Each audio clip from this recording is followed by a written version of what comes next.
Good evening, ladies and gentlemen, and welcome to the fifth session of Words in the Garden, Zamana Nazuk Hai, meaning times and fragile. Love is not only a major literary theme, it also permeates other arts. A dancer and two painters would now be talking about how the theme and the emotion inspires in classical dance and visual arts. Please allow me to introduce our distinguished guests. Ms. Prerna Shimali is a senior dancer of Jaipur Gharana of Kathak. She received her training in dance from Guru Shri Kundan Lal Gangnani. Having mastered her and the complexities of the Jaipur style with her grace, innovativeness, and imagination, she ranks among the most illustrious and reputed classical dancers of India today. She is a recipient of Sangeet Natak Akademi Award for the year 2009. Welcome, ma'am.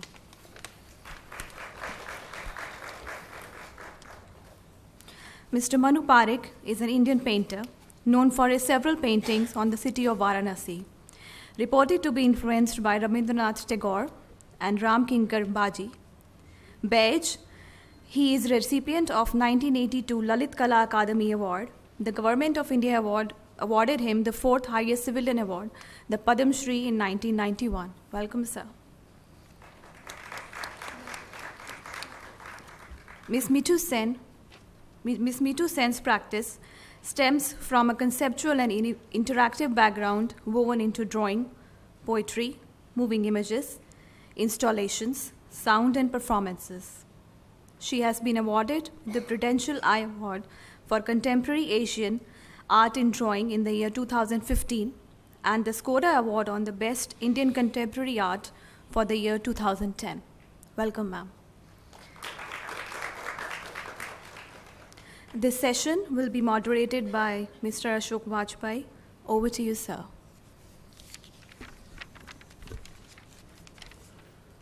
Well, friends, frankly, although I had thought of a session, I don't exactly know what we are going to do. The intention is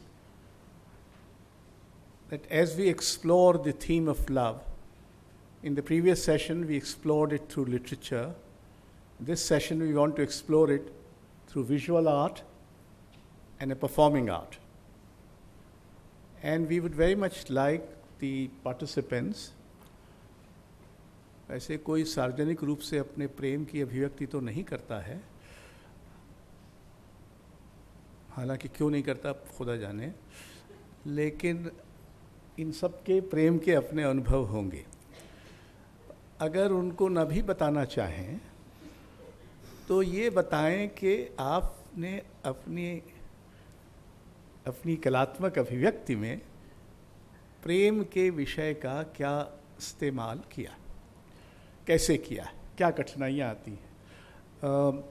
एक तो कठिनाई जिसका जिक्र पिछले सत्र में काफ़ी हो रहा था कि बल्कि आज शुरू का जो सत्र था उससे हुआ था कि मीर के ज़माने में, और वो वही ज़माना है जब हिंदी में रीति काव्य था, प्रेम के बारे में खुलकर बात की जा सकती थी.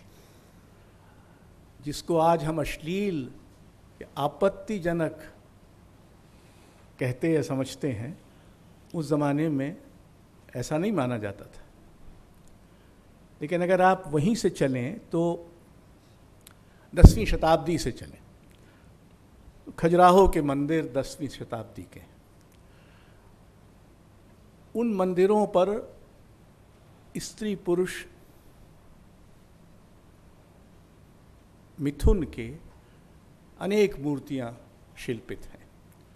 ये मंदिर है. हाँ.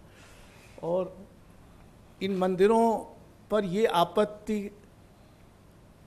अंग्रेज़ों के आने तक कभी नहीं की गई थी कि ये मंदिर अश्लील है. लेकिन अंग्रेज़ों के बाद जो हमारी जहनियत बनी, उसमें एक तत्व, एक नई किस्म की नैतिकता पैदा हुई.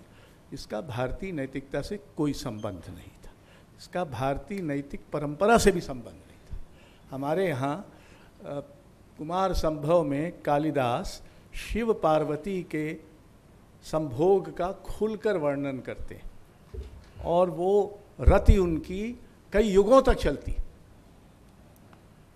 तो ये एक परंपरा थी जिससे हम धीरे धीरे हटते गए। लेकिन दूसरे कई रूपों में, मसलन मध्यकाल की मिनिएचर चित्रकला में अनेक रूप प्रेम के चित्रित हैं। नायक नायिका, भले वो कृष्ण और राधा, उनके कृष्ण और राधा के होने की वजह से उनके प्रेम और रति के भाव में कोई अंतर नहीं आता, सिवाय इसके कि हम उसको अधिक सह्य मानते हैं। यानी अद्भुत समाज है जिसमें कृष्ण और राधा तो प्रेम कर सकते हैं, लेकिन मैं और आप नहीं कर सकते, यानी इस तरह खुलकर नहीं कर सकते जैसा कि वो कर सकते थे। तो बहरहाल इस परंपरा को आगे बढ़ते हुए हमारा जो शास्त्रीय नृत्य है, यानी उसके जितने प्रकार हैं, अव्वल तो देखिए, न तो प्रेम एक वचन होता, वैसे भी द्विवचन तो हो ही जाता है अगर सच्चा है, और अगर एक तरफा है तभी एक वचन होगा। लेकिन यहाँ तो किसी को भी एक वचन होने की इजाज़त नहीं है। ईश्वर हो, धर्म हो, भाषा हो, पहरावा हो, भोजन हो, रीति रिवाज हो, सब बहुवचन है। तो इसलिए प्रेम भी बहुवचन होगा। यानी इसका अर्थ ये नहीं कि आप कईयों से प्रेम करें। हालांकि रघुवीर सहाय की एक कविता है, इसमें रघुवीर सहाय ने ये कहा है कि अगर मैं एक से प्रेम कर सकता हूँ तो कईयों से भी कर सकता हूँ, और आप खुश रहिए कि मैं मर सकता हूँ, वगैरह वगैरह। तो खैर,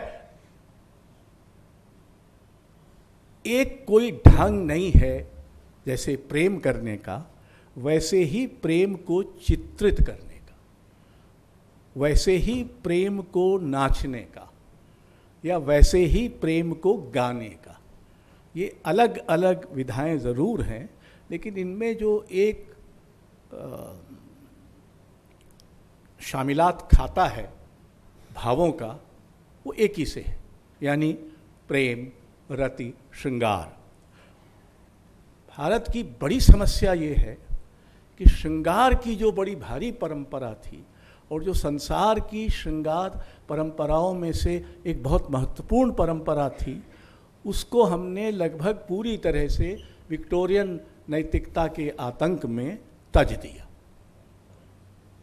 और हमारे यहाँ धीरे धीरे वो विक्टोरियन नैतिकता इस कदर हावी हो गई है कि अब श्रृंगार की बात करना भी कठिन है। 10वीं शताब्दी के ही संस्कृत कवि हैं जयदेव। जयदेव ने गीत गोविंद लिखा। अब गीत गोविंद की आप व्याप्ति देखें, वो शुद्ध प्रेम काव्य है, रति काव्य है, घोर श्रृंगार काव्य है। वो केरल के मंदिरों में गाया जाता है, उस पर उड़ीसा में सारा उड़ीसी नृत्य उसी पर आधारित है। वो मणिपुर में गोविंद जी के मंदिर में भी नाचा जाता है। वही गीत गोविंद जो कि श्रृंगार और रति काव्य है। हम उसको इसलिए सहते हैं, यानी हमारी आज की नैतिकता इसलिए सहती है कि हमको समझ में नहीं आता कि इसमें कहा क्या जा रहा है। वो संस्कृत में है।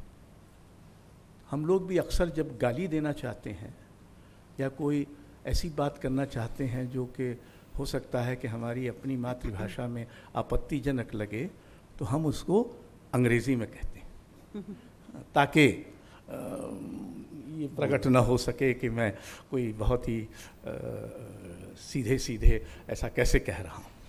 तो बहरहाल ये सब दबाव होने के साथ साथ, जैसे कि आपने पिछले सत्र में कुछ लोग जो थे उन्होंने सुना होगा कि बावजूद इसके प्रेम रास्ता तो निकाल ही लेता है। तो उसने बावजूद सारी बाधाओं के इन कलाओं में भी रास्ता निकाला ही होगा। तो हम ये जानना चाहते हैं कि वो रास्ता कैसे निकला। हमारी शास्त्रीय कलाओं में, जो जिसका शायद अधिक विवरण शास्त्रीय कलाकार ही देंगे, श्रृंगार और भक्ति दोनों साथ साथ हैं। एक ज़माने में उस्ताद अमीर खां के बारे में मैं ये सोचता था कि अगर वो बड़ा ख्याल गाएंगे श्रृंगार परक तो छोटा ख्याल भक्ति परक होगा, और अगर बड़ा ख्याल भक्ति परक होगा तो छोटा ख्याल श्रृंगार। ये बात पूरी तरह से सही नहीं है, ये कुछ मेरी अटकलबाजी थी, लेकिन काफ़ी हद तक ये सही है। तो हमने ये भेद नहीं किया था, यानी इस अर्थ में भेद नहीं किया था कि हम किसी इसको पवित्र माने और उसको पवित्र न माने। हमने जो पवित्रता का परिसर रचा था उसमें भक्ति के लिए भी पवित्रता थी तो श्रृंगार के लिए भी पवित्रता थी। ये दोनों अलग अलग या एक दूसरे के विरोधी नहीं थे। सूरदास जब ये कहते हैं रहरी मानिनी कान न कीजिए, यह जोबन अंजुरी को जल है, जो गोपाल मांगे तो दीजिए, तो भले गोपाल का सहारा ले रहे हैं, और इसके सारे अध्यापक लोग जो हैं इसका अर्थ ये कि आत्मा और परमात्मा इत्यादि इत्यादि वो सब अपनी जगह है, होगा आत्मा परमात्मा, लेकिन कह तो ये रहे हैं कि रहरी मानी राधा इतना मान मत करो जैसा गोपाल मांग। ये यौवन जो है ये अंजुरी में पड़ा हुआ जल है, जिसको जैसा गोपाल मांगे वैसा दीजिए। तो ये एक खुली परंपरा थी जिसमें चीज़ों को उनके सही अनुपात में देखने की दृष्टि थी। अब वो खतरे में है, अब वो धीरे धीरे बंद होने की तरफ है, तो इससे एक दबाव भी पैदा होता होगा इन कलाकारों के मन में कि हम क्या करें। मसलन मनु पारिख ने ऐसी बहुत सारे चित्र बनाए हैं, मैंने देखे हैं एक ज़माने में, जिनको कहा जा सकता है कि बहुत ऐन्द्रिक चित्र हैं, बहुत इरोटिक चित्र हैं। क्या ऐसे चित्र आज बनाने में कोई हिचक होती है? ऐसे चित्र बनाने में क्या कोई बाधा लगती है, या कोई एक सेल्फ सेंसर काम करने लगा है? कलाकार बहुत चतुर होते हैं, वो अगर उनको लगेगा कि इसको लेकर कुछ गड़बड़ी होने वाली है तो कोई और रास्ता निकाल लेंगे। हम लोग अपनी बात कहने का कोई ना कोई तरीका तो ढूंढ ही लेंगे, क्योंकि हमको कहना तो है, कोई हमको इससे थोड़ी रोक सकता है। इसी तरह से मिठू सेन ने तो ऐसे बहुत सारे चित्र बनाए हैं जिनको तो पता नहीं है लोगों को, और खुदा का फजल है कि पता नहीं है, वरना मिठू सेन की तो हालत ख़राब कर दें कि एक स्त्री ऐसे यौनांगों का चित्रण करके उनका मजाक बना रही है। हाँ? लेकिन ये सब कलाकार करते हैं। प्रेरणा श्रीमाली, अब ये तो शास्त्रीय कलाकार हैं, शास्त्र में कुछ सीमाएं भी होती हैं, विवक्षा की भी सीमाएं होती हैं और अभिव्यक्ति की भी सीमाएं होती हैं।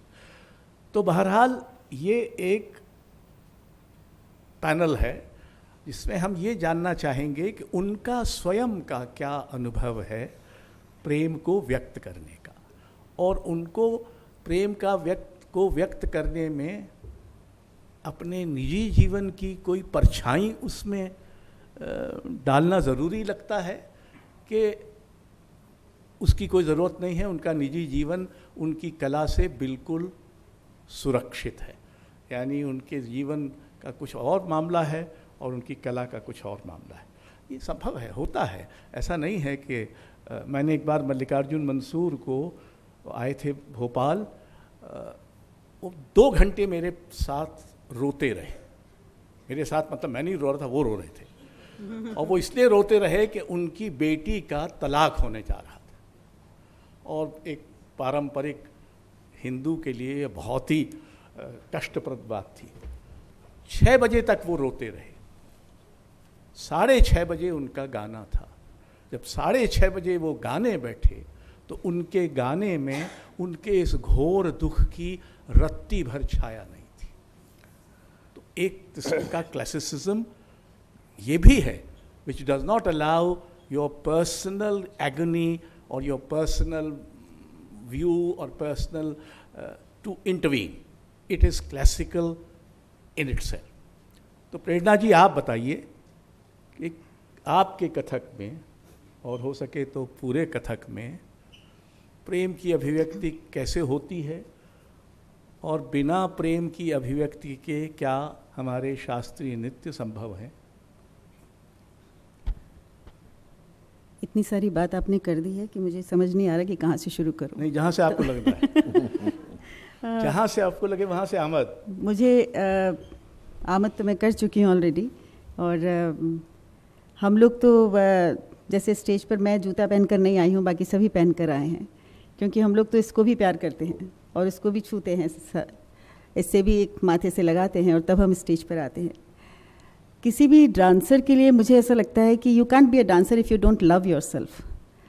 आपको सबसे पहले खुद से प्यार करना पड़ता है और तब आप नृत्यांगना बन सकते हैं, ऐसा मुझे लगता है। ये तो इतनी आत्मरति तो हर नहीं, ये ज़रूरी है, लेखक में भी होती है। हाँ, और मैं अपने से प्यार न करता तो 60 बरस तक कविता जैसी बेशर्म विधा लिखता। पर मेरा काम सिर्फ शरीर धर्म से चलता है इसलिए वो यहाँ सिर्फ दिमाग का काम नहीं है, तो वो बिल्कुल एक फिजिकल है। और आपको अपने आप से प्यार करना होता है, तब आप जाके कोई अच्छा जेस्चर बना पाते हैं, क्योंकि वो पूरी की पूरी आपकी बॉडी इन्वॉल्व्ड है उसके अंदर। और जब आप स्टेज पर हैं तो संगीत भी चल रहा है, सामने इतने लोग भी हैं और आपको अपने आप को अकेला कर लेना होता है उस समय, और तब आप जाके उस संगीत को रिस्पॉन्ड कर पाते हैं।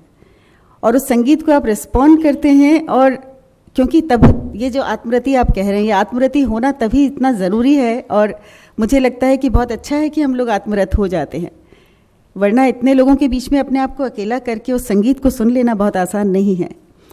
और क्योंकि वो संगीत फिर आपको प्रेरित करता है कि आप कुछ आगे कह सकें।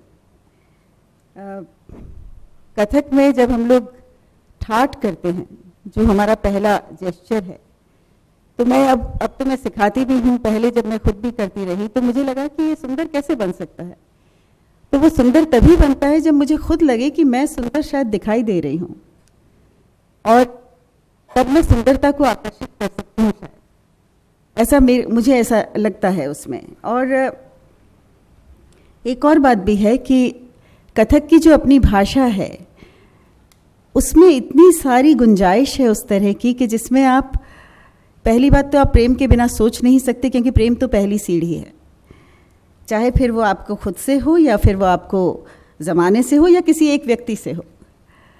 तो वो प्रेम पहली सीढ़ी है, उसके बिना नृत्य भी संभव नहीं है। और अगर आप श्रृंगार और प्रेम को लगभग समकक्ष रखें तो श्रृंगार के बिना तो नृत्य संभव ही नहीं।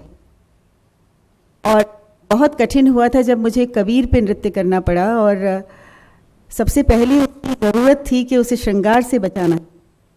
तो जब श्रृंगार से बचाना है तो फिर नृत्य कैसे होगा, क्योंकि नृत्य में तो श्रृंगार, जैसा अभी आपने कहा कि भक्ति और श्रृंगार एक साथ चलते हैं, बहुत साथ साथ चलते हैं, पर वो बहुत कठिन एक स्थिति बनी थी कि जिसमें श्रृंगार से हटके और मुझे कुछ करना था, और उसके बाद भी वो आकर्षित करने जैसा लगना चाहिए, क्योंकि ये परफॉर्मिंग आर्ट है, स्टेज पर हो रहा है, सामने हो रहा है, स्वांतः सुखाय नहीं है। कम से कम जब आप परफॉर्म कर रहे हैं तब, वैसे तो कलाएं स्वांतः सुखाय होती हैं और शायद आप खुद जब उसमें इतना आनंद लेते हैं तो वो आप तक पहुंच भी जाता है। कथक में एक इंटरेस्टिंग बात यह है कि जो कथक के बोल हैं, और अगर मैं नृत्य की ही खाली बात करूं, जो उसके बोल हैं उन बोलों का अपना कोई स्पेसिफिक मीनिंग नहीं है, कोई उसका ऐसा अर्थ नहीं है। हम उस अर्थ को अपने भावों से और अपने हस्तकों से, अपनी मुद्राओं से भर देते हैं। क्योंकि जैसे सिंपल कोई बोल है कि तिगदा दिग दिग तिगदा दिग दिग थई तत थई ता थई कुकुधा, अब इसके अंदर कोई मतलब नहीं है, या कत तग तागे तिट घेगे तिट, अगर इसमें कोई बोल का मतलब नहीं है, पर अगर मैं इसको मुद्राओं से करने लगूंगी तो बोल में अर्थ भर जाएगा। और वो संभव है कि मैं खाली करूं कत तग तागे तिट, या मैं कत तग तागे तिट ऐसा करने लगूं, तो वो उसमें एक वज़न आ जाएगा अलग तरह से। बिना प्रेम के हम लोग चल ही नहीं सकते हैं, क्योंकि सबसे पहली बात तो राधा कृष्ण के बिना नृत्य की कल्पना नहीं हो सकती। एक इंसिडेंट, जैसा अभी आपने कहा, राधा कृष्ण तो प्यार कर सकते थे, हम नहीं कर सकते खुलेआम। एक यहीं पे एक फेस्टिवल हुआ था और उसमें श्रृंगार ही उसकी थीम थी, और उसमें प्रेम 3 तरह से बताना था कि सर्व वसुधैव कुटुंबकम कहना था, फिर श्रृंगार कहना था और वात्सल्य कहना था। तो जब श्रृंगार की बात आई तो मैंने राधा कृष्ण को चुना और उसका रिव्यू ऐसा आया था कि प्रेरणा श्रीमाली एंड स्वप्न सुंदरी भी थी, कि प्रेरणा श्रीमाली एंड स्वप्न सुंदरी have emphasised on the other woman. तो ये भी बात उस समय कह दी गई, जहाँ मंदिरों में आप कृष्ण और राधा की बात करते हैं तो वहाँ पे इस तरह का एक पूरा अखबार में छपा था और मैं और सपना जी हंस रहे थे, और तो क्या कर सकते हैं क्योंकि इसके अलावा कोई चारा नहीं था। तो ये एक मुझे ऐसा लगता है कि कथक की जो अपने भाषा की, जैसे अभी आपने बात की कि भाषा का एक अपना आवरण होता है, तो नृत्य की भाषा का भी अपना आवरण है। बहुत सारी ऐसी बातें जो अतिशयोक्ति में कही गई, जैसे कि गीत गोविंद का आपने जिक्र किया, वो सारी बातें नृत्य में जिस तरह कह दी जाती हैं। जब केलू बाबू कर रहे थे कुरु यदुनंदन भोपाल में, और हम लोगों के आंखों से सचमुच आंसू बह रहे थे, जबकि वो बिल्कुल कंप्लीटली एन एरोटिक कॉम्पोजिशन, कुरु यदुनंदन चंदन चर्चित, जहाँ कृष्ण चंदन लगा रहे हैं राधा को। तो वो क्योंकि हर भाषा का एक अपना आवरण है, नृत्य का भी है। जैसे एक कवित है कथक में जिसमें एक छोटी सी घटना है कि कृष्ण जो स्त्रियां नहा रही हैं, गोपिकाएं, उनके वस्त्र लेके और कदम्ब पे जाके बैठ गए हैं, और वो उनको जो कह रहे हैं, लई के चीर कदम्ब चर ठाड़े, हम हैं नारी जल में उघारी। तो वो जवाब देते हैं, चीर के बदले पीताम्बर देहूं, जल से हो जा नारी न्यारी। अब ये बहुत ही वो कह रहे हैं कि आपके कपड़े के बदले मैं तो पीताम्बर अपना दे दूंगा, आप पानी से अलग हो जाइए। और जब हम इसे जेस्चर्स में कहने लगते हैं तो हम सिर्फ इतना सा कहते हैं कि जल से हो जा नारी न्यारी, इतने में बात हो जाती है। या जैसे अगर पद्माकर कह रहे हैं कि उनकी एक कविता है जिसमें उन्होंने कहा कि बहुत इंटरेस्टिंग मुझे उस कविता में लगता है कि उन्होंने प्रेम को 3 स्तरों पे इस तरह कह दिया, प्रेम के फंदे प्रीत की पैठ में, पैठत ही है दशा यह जो लें, राधा मई भई श्याम की सूरत, श्याम मई भई राधिका डोले। अब इसमें दोनों को बिल्कुल संयोग और संयुक्त रूप से दिखाने की बात थी। तो मैंने काफ़ी चिंतन के बाद में ये समझ में आया कि राधा मई भई श्याम की सूरत, श्याम मई भई राधिका डोले, और ऐसा करके उसको, तो वो एक जो इस तरह की अतिशय बात कही जाती है, उसको नृत्य की भाषा में बहुत तरीके से कहा जा सकता है, ऐसा मुझे लगता रहा है हमेशा। और तो एक ये कविता, एक और कविता है जिसमें संयोग श्रृंगार की बात है। दृगन मटकत अंग फरकत, परन पटकत, उजिक उजिकत, झिझिक झिझिकत, क्रांधा क्रांधा, कद्धा कद्धा, उलट कर गए राधिका जी, कृष्ण मोहित नाचत राधा। अब ये संयोग श्रृंगार का कवित है, पर बहुत खूबसूरत तरीके से उसमें आ जाता है। तो मुझे ऐसा लगता है कि कथक या किसी भी नृत्य में बिना प्रेम के तो संभव नहीं है, क्योंकि श्रृंगार से हटके नृत्य को कर लेना थोड़ा सा एक चैलेंज मांगता है। अभी इतना ही सूझ रहा है मुझे। Mithu, come on, let us know. You seem to be the most mischievous painter going around. Why do you do so much mischief around? I think Akshuti Eh? already gave an enough impression of me. Go ahead. And as an artist, when I was called for this event, I thought, like as usual, I have to present, like a PowerPoint presentation with my visuals, which is quite common.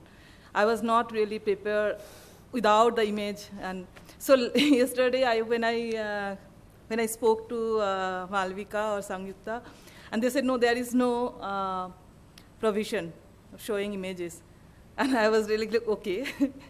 So I take your permission because I have noted down few things about my my idea, or my, it's not even my idea, not even means like it's not any idea, but about love or the essence of love, what I try to portray or like express in my practice. And first of all, I have to say कि there's a few. So first, I'm invited as an artist. So I start from there because I need to redefine my position as an artist and why I am told as an artist. So I will start why I'm not, as you said, a wife, or a cook, or a gardener, or a mother, sister, whatever. So where is my social and kind of professional position, and how we define, and for whose comfort we first identify ourselves like who we are. So I think I belong to all of these areas, and I'm constantly like kind of shifting on all those roles in my life, and therefore I personally myself don't consider only as an artist. So I think I'm like one of the most ancient hominid who is just living a life and with love and for love. And so these multiple selves, when they are like constantly shifting, I think like this kind of identity is constantly shifted and edited, negotiated, renegotiated, and finally maybe deleted, or maybe not, maybe accepted everything in oneself. So, so I will just say like, yes, I am a visual artist, but I have started my life in a very early age as a loving poetry, following my idol, my mother, who is a poet, and I just wanted to be a poet in my mother tongue, Bangla. And that time I was in a, very nicely protected cocoon. I studied in Bengali medium, I studied in Shantiniketan, and I only knew about the world, which is like Bangla and Kobita and Ma. And my dream was to be one of this, And yes, I started writing Bengali poetry. I started publishing, and when I was in my early 20s, already a couple of my books and I was a popular and poet. People started loving my love poetry, the romance and the erotica, and then everything that as an early 20 years can write. And they're all in Bengali. And then I finished my master degree, and I ended up in Delhi to join my boyfriend, would-be husband, or whatever. So I migrated to Delhi. I started traveling the world. I find myself with a lingual void where I could not cope up with either of this language around me, the hegemony of language, the hierarchy of certain languages. I just felt completely lost. And I'm always lost, and that is the reason I noted down the points that I want to say, because otherwise within 10, 15 minutes I cannot express. I hope like you are allowing me. So I'm a little dyslexic also, so I could not grasp any of this language wherever I traveled, neither Hindi, English, Spanish, German, Japanese. But I traveled, I communicated. And I just could not understand what language means to me. Of course, as an artist, you would say it's a visual language and this is your, but for myself it was not. It was a desperation to reach out, to communicate, to share my world, my feelings, my passion, my emotion, everything with somebody else, with all of you, who is, I found is not really communicating. I found myself in a dire, a position where I'm completely unable, I'm completely lost. And then I started borrowing language, which was not easy, because for me to, have a grip in another language with the pride of my own mother tongue, Bengali, was so strong, so that ego and then identity and everything was trying to, kind of mess up in my life. But I still started stealing words. And I would rather say words with emotion that vaguely I understood, whatever language it was.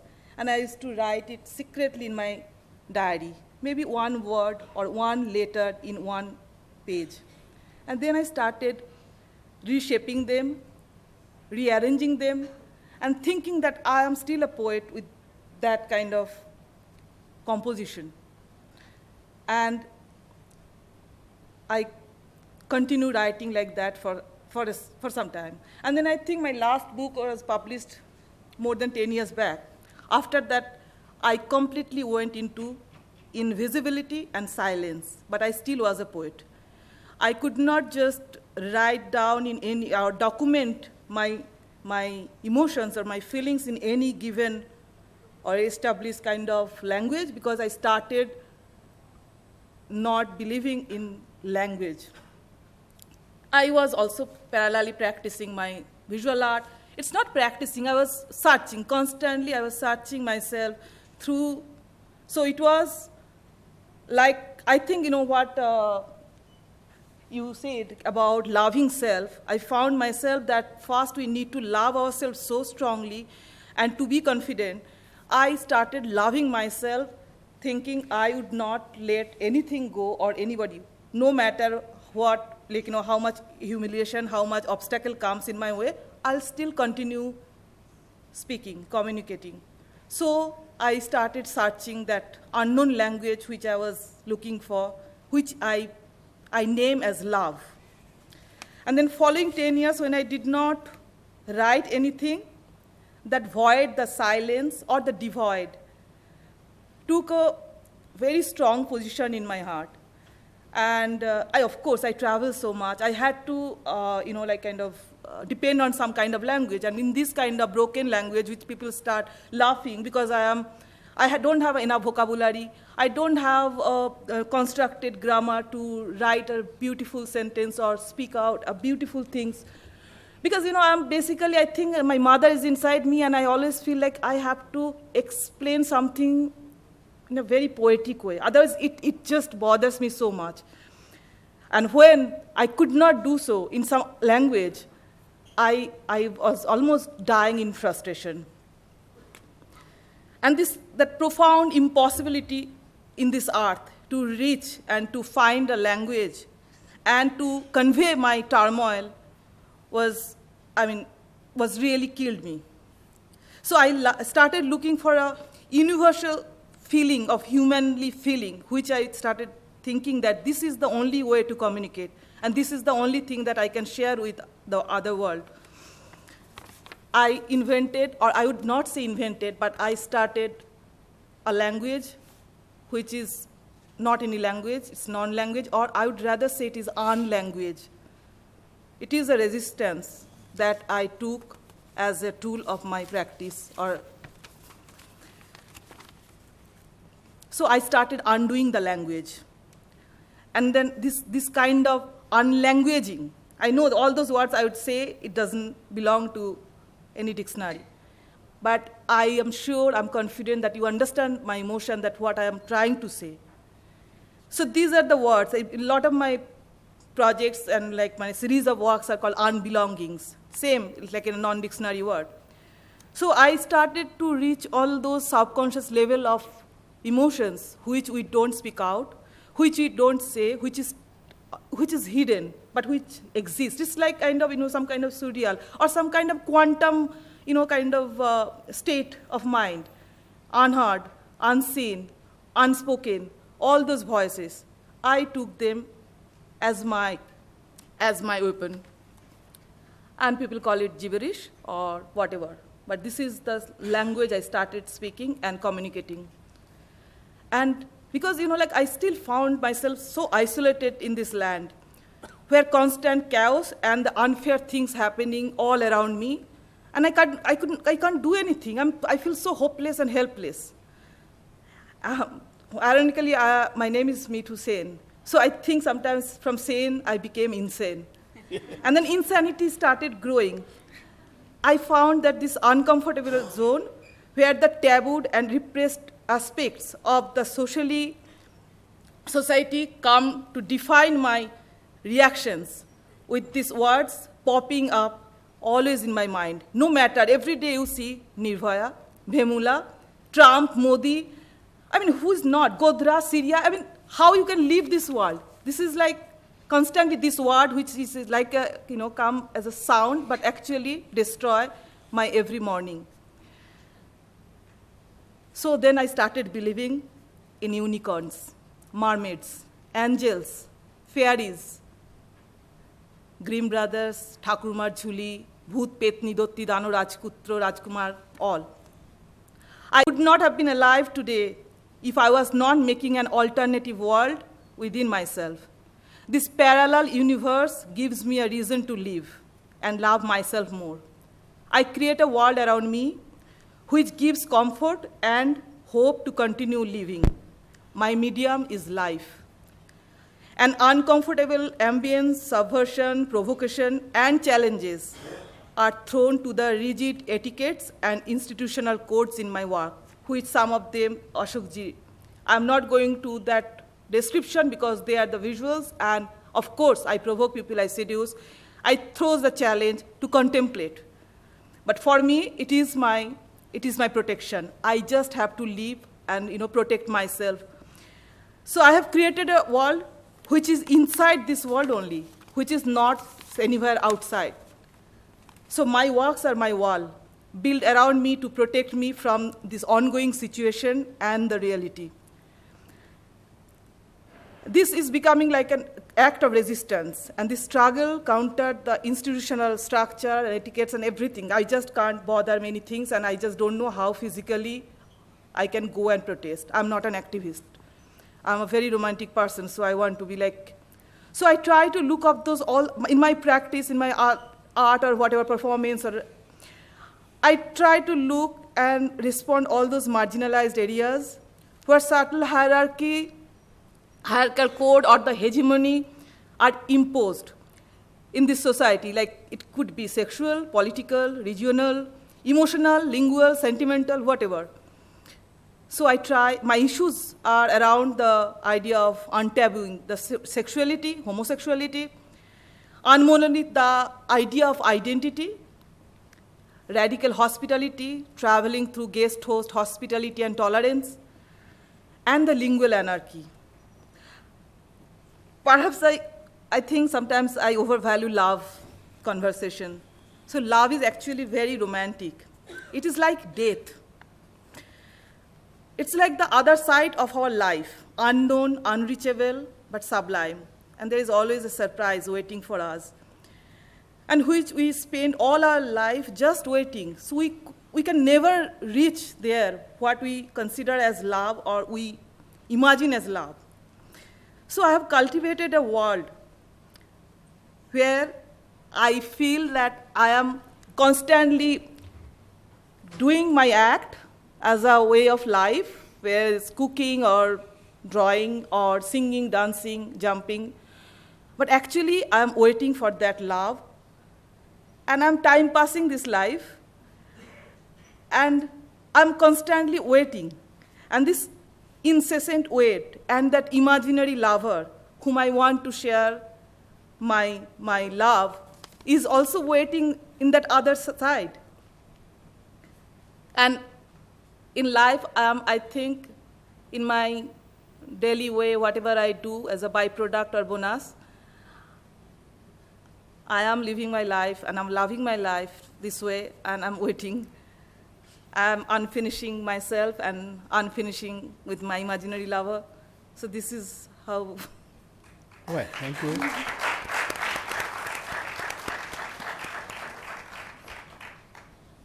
With the dancer, dance is a veil with a painter.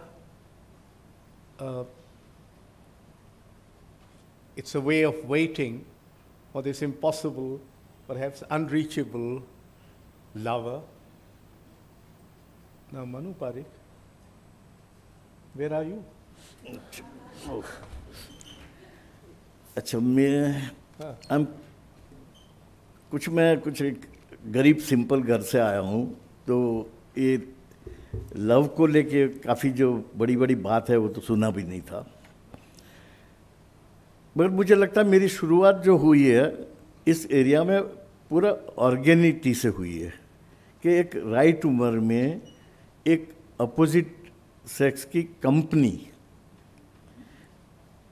पसंद करना, और बिल्कुल उसको accept करना आराम से, और आप मिडिल क्लास के हो तो बाकी के नॉर्म्स भी एक्सेप्ट करना, उसके बीच में आप रास्ता ढूंढ रहे हो, और आपके अंदर जो एक फिल्म चलती रहती है उसको आप अलाउ करते रहते हो, और वो अलाउ करना ही, और विदाउट एनी गिल्ट, मुझे लगता है कि मेरी पूरी जर्नी इस तरह से, और उसमें कोई ज़्यादा कॉम्प्लिकेशन भी नहीं है, मैंने एक लेवल का सेलिब्रेशन का ही एरिया है। पर मैं अभी जब ये अशोक जी ने बड़ा चैलेंज दिया था 4-5 दिन पहले से, तो मैं सोच रहा था कि ये पूरी जर्नी किस तरह से रही होगी। जैसा इन्होंने कहा, मीठू ने कहा, सबकी एक बड़ी इंटरेस्टिंग जर्नी होती है, सबकी एक ख्वाहिश होती है, एक इच्छा होती है, उसी को हम पकड़े रखें ना तो बहुत कुछ अपने आप रास्ता निकलता है।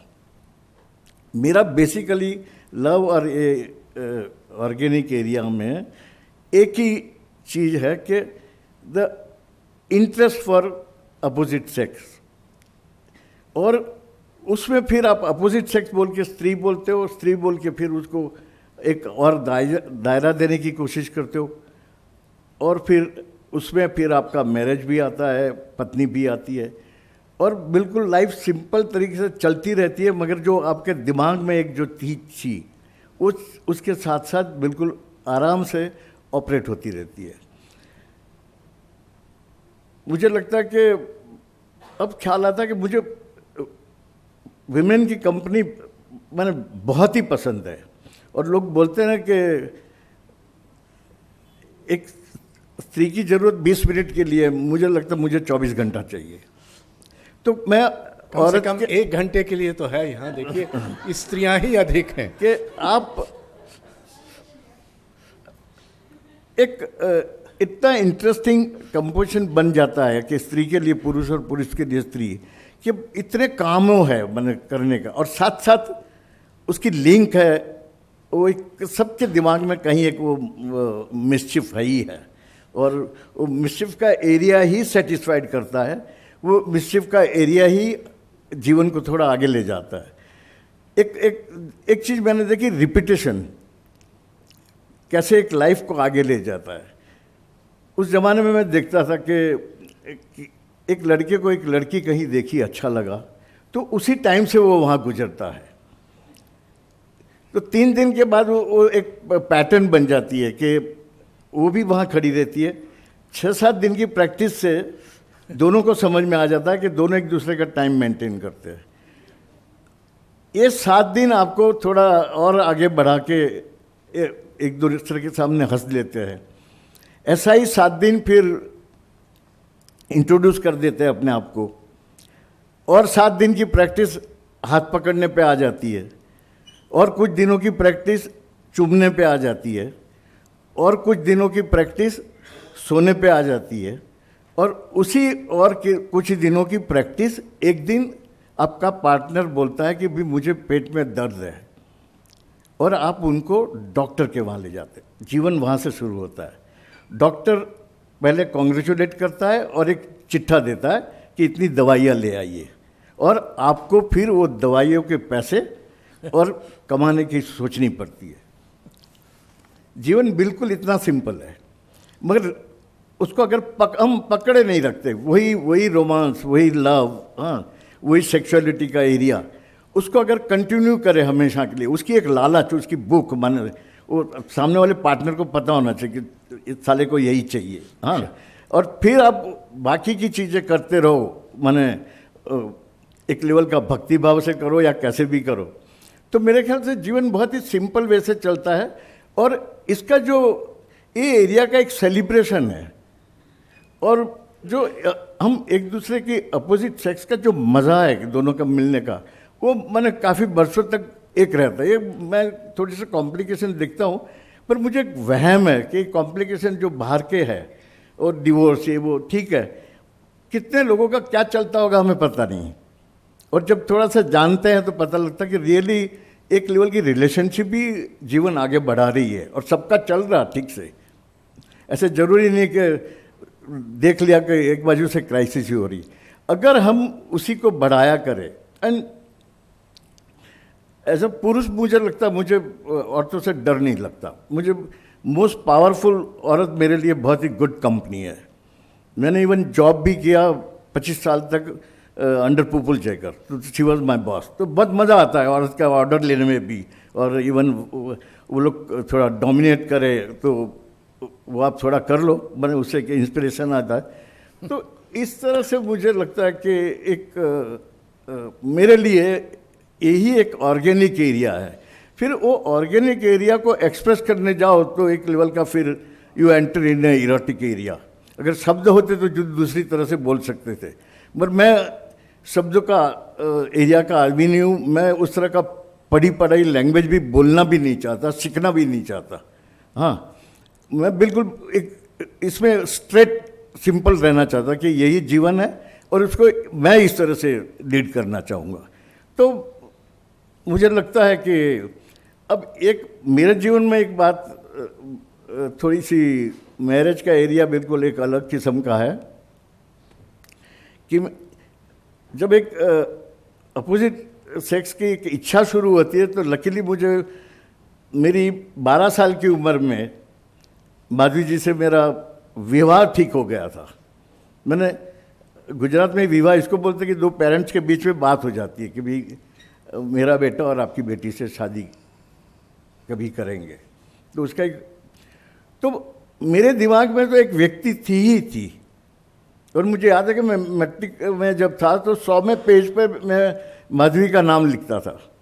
तो शुरू से ही लकीली एक गैप नहीं रहा है, एक लेवल का स्टारवेशन नहीं रहा है, एक इमेज बनी ही रही है, एक कंपनी है ही है।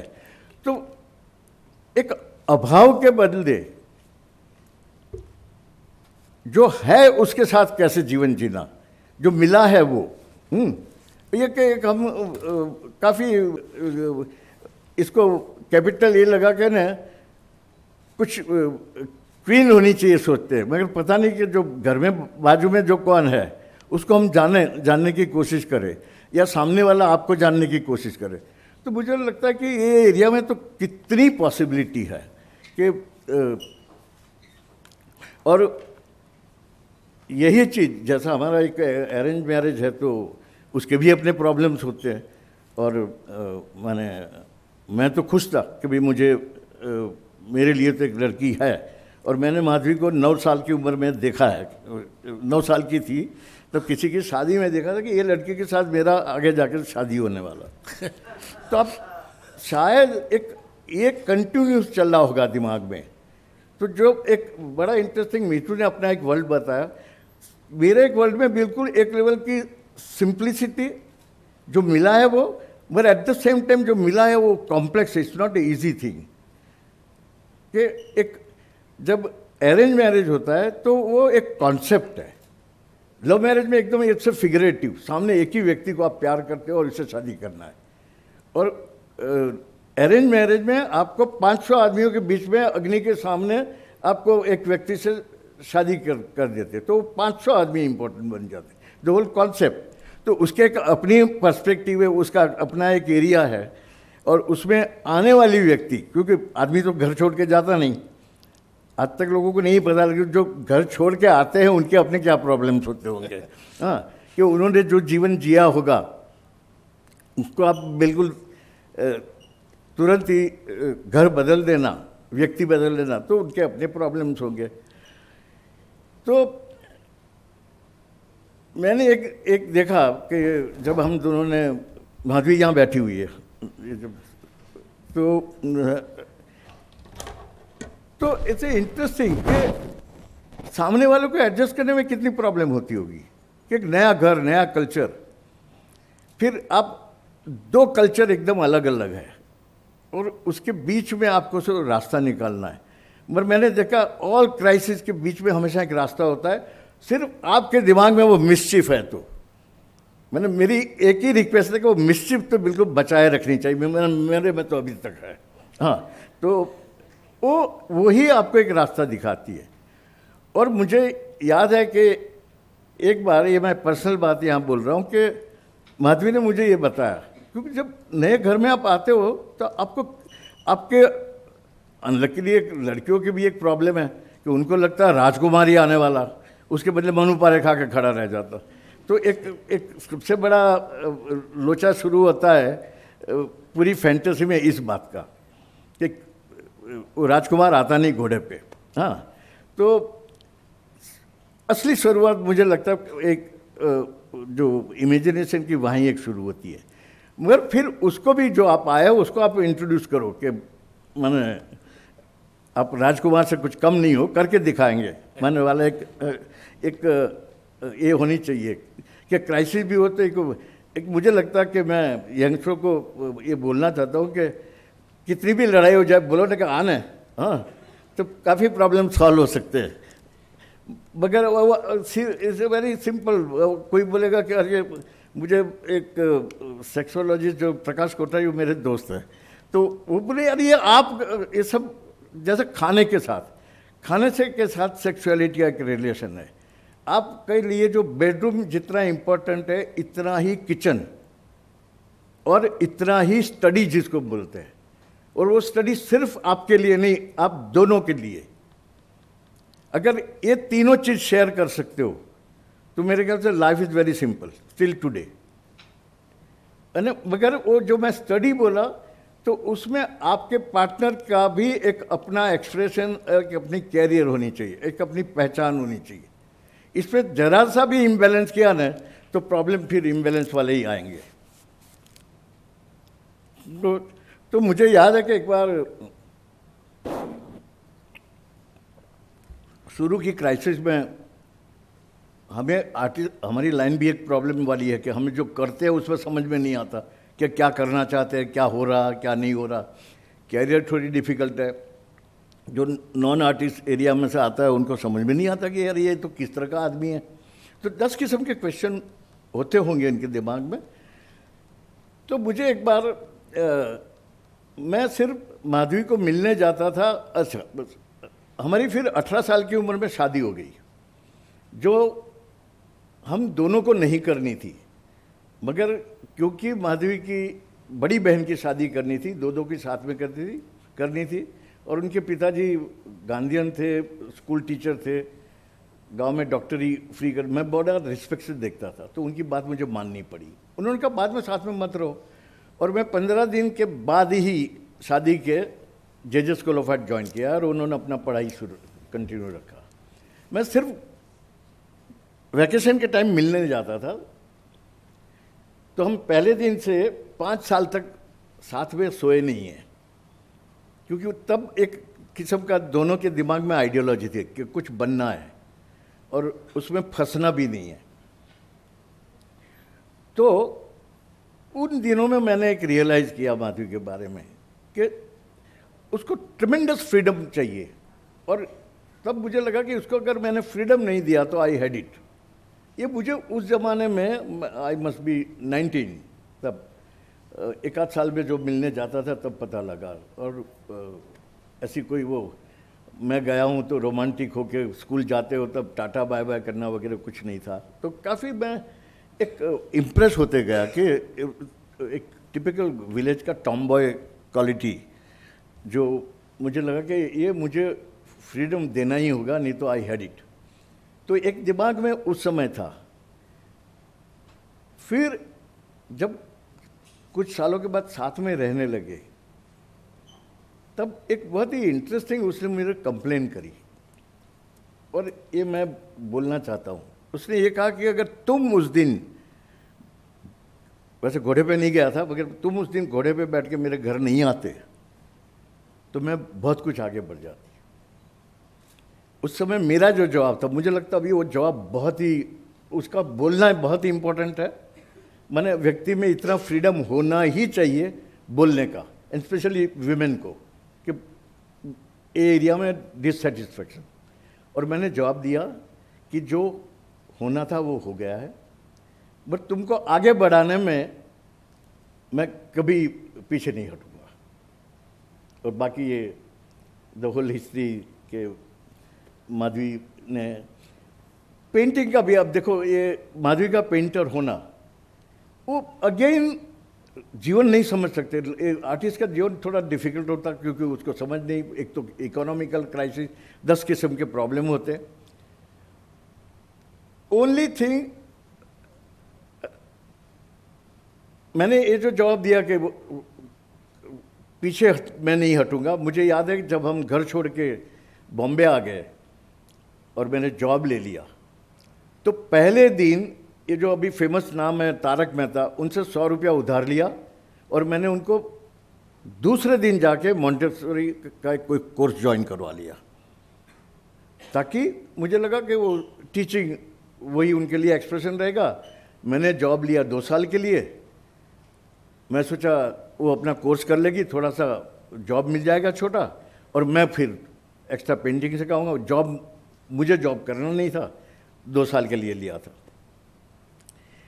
वहाँ भी देखो घटना कैसे रहती है कि उसमें वो बच्चों के साथ मिलते मिलते बच्चों में एक इंटरेस्ट आने लगा। और वो जो मेरा एक ऑब्जर्वेशन है कि टॉम बॉय एंड फ्रीडम, तो वो एक दिन इंटरेस्टिंग नैरेट करती है कि एक बच्ची ने ड्राइंग किया और इसने पूछा कि क्या है, तो बोले मेरी माँ का पोर्ट्रेट है। और फिर वो बच्ची ने बोला आप पीछे देखिए, तो पीछे उसने जूड़ा बनाया था। तो पूछा कि जूड़ा पीछे क्यों बनाया, तो बोले जूड़ा पीछे होता है इसलिए पीछे बनाया। तो एक शायद ये सब चीज़ें बड़ी गहरी एक इम्प्रेशन दिया होगा कि इस एरिया में फ्रीडम है। ये जो स्क्रिबलिंग, ये जो ड्रॉ करना वगैरह, मुझे लगता है। और फिर दूसरे साल भी वो प्रेग्नेंट हुई और 4थे महीने में सेम माइंड में मेरी कहानी पूरी, मेरी और उनकी कहानी है कि कैसे रास्ते निकालते हैं। कहीं एक जगह दिमाग में आया होगा कि जैसा बच्चे को अच्छे संस्कार वगैरह के लिए रामायण महाभारत पढ़ते हैं, इसके बदले इसके दिमाग में आया कि मैं कुछ पेंटिंग सीखूं। और मुझे ये एक्सप्रेस किया कि मुझे ड्राइंग सीखना है। और उसके बाद मैंने कुछ थोड़ी सी एक्सरसाइज की कि क्या क्या मैं बताना चाहिए, क्योंकि एक मैच्योर्ड पर्सन को ड्राइंग के एरिया में लाना, और तब तो ये सब सोचा नहीं था। मगर उसने जो मेहनत से करना शुरू किया और जो पहले कुछ दिनों के लिए ज्योमेट्रिकल एक्सरसाइज दी थी, उसको 5वें दिन उड़ा के उसके एकदम फुल ऑफ फैंटेसी कुछ, क्योंकि शी वाज फ्रॉम विलेज, तो काफ़ी गांव में जिस तरह का अनुभव, बहुरूपिया देखना, भवाई, ये सब देखना, इतने फेस्टिवल्स वगैरह, और एक लेवल का कुछ नहीं तो रूरल एरिया में एक्सप्रेस करने की एक जो आदत है, they are much more bolder people. हाँ, तो वो सब फैंटेसी आने लगी काम में। और मुझे लगा कि उसने मनीषा का बर्थ के अगले दिन तक कमाल का ड्राइंग किया था, और मुझे लगा कि ये तो she can be A painter. अब मेरे लिए क्राइसिस ये आई कि जो 2 साल के लिए जॉब ली थी मैंने, अगर ये इसको मैं जॉब पे भेजता हूँ तो फिर तो ये पॉसिबिलिटी खत्म ही जाती। हाँ, तो इस तरह से मैंने फिर डिसाइड किया कि सिविल पेंट, और मैं जॉब कंटिन्यू करूँगा कुछ साल और, जो जॉब मैंने 26 साल के लिए की। आज माधवी नेशनल अवार्ड उसको मेरे से पहले मिला।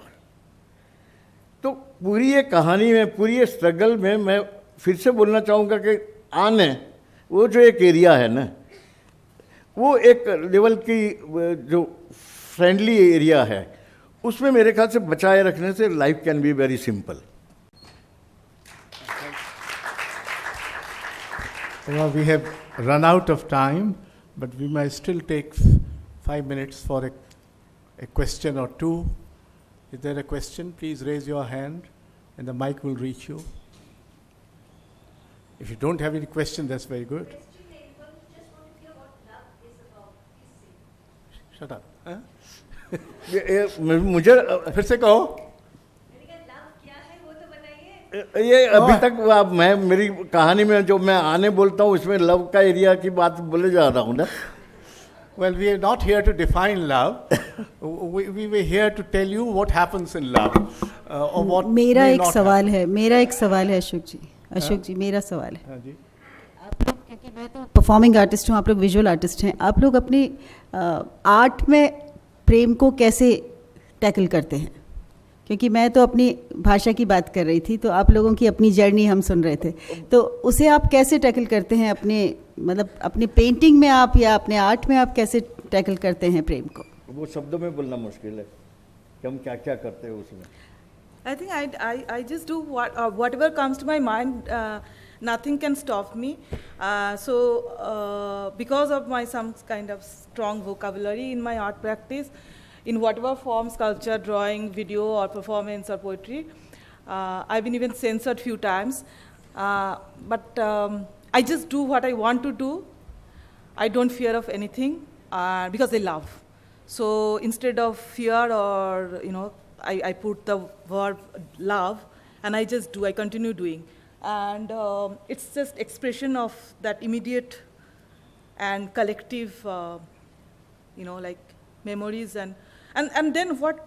Look, I'm skilled. Like if you Google me, and you will find some interesting, kind of graphic imageries which will identify as your signature style or something. But I'm not going on that part because it definitely defines me as like, as a visual artist I am.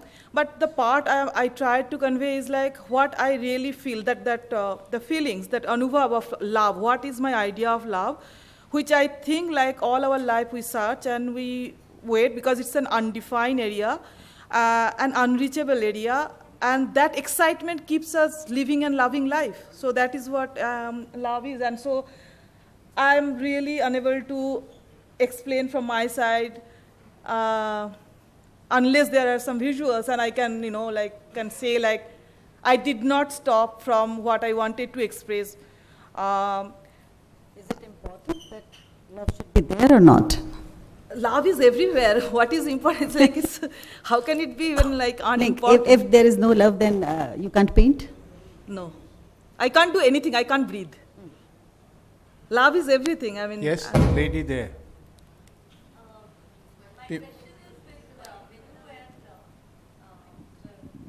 Manu Pari. Manu. Do you think that a soulful love is only once in life, or there can be many multiple love relationships in life which will be as meaningful? I mean, being monogamous as a human, is that the thing, or you can have multiple? I think you are talking about like physically, that physical Not meaning of only monogamous or not polygamous. only physical, but as a Physical in the emotional, sense, I think literal. emotional and mental romance Yeah. can happen many It's times in multiple. your life. Who can deny that? Yeah, it's always multiple. Yeah. You say multiple is Exactly. Don't you love your child? Don't you love a tree? Don't you love your husband or boyfriend or other's husband? We all constantly do. I mean, this is like there is no, denial part. And then the society put a structure, and we kind of construct ourselves to control all this other kind of, like things comes in between, and then we decide.